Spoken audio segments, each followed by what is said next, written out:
I'm Fran with Brightwing Exteriors, and we're looking at the new soffit. The soffit's fairly simple. You remove the old soffit and then replace it. The old soffit's going to be attached to the underside of the rafters typically, and so when we remove that, we may see insulation drop out, which is actually a good thing in this case because we're trying to vent up towards the attic. The options on soffit are ventilated, or we can put solid soffits in. Typically you're going to see solid soffits up in gables and there's no venting in those areas.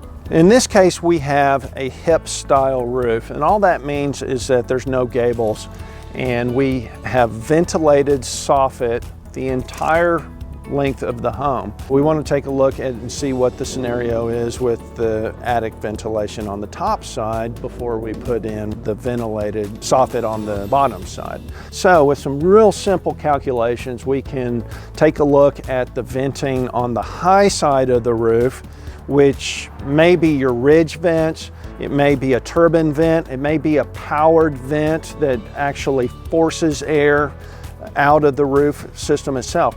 But we want to look at that so that we know the proper amount of venting to put on the underside here. And that can be accomplished with the Hardie soffit because it's continuously perforated and it's going to draw a lot of air up in there so that it can exhaust out of the top side of it.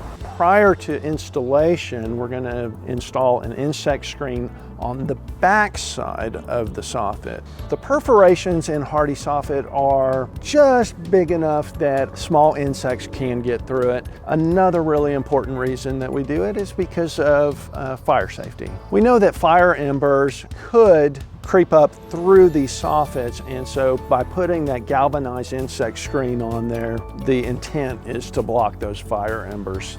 Once it's all installed, we're going to caulk it and we're going to paint it with high quality Sherwin-Williams super paint. We'd love to hear from you at 512-323-0124, or please visit our website at brightwingcustom.com.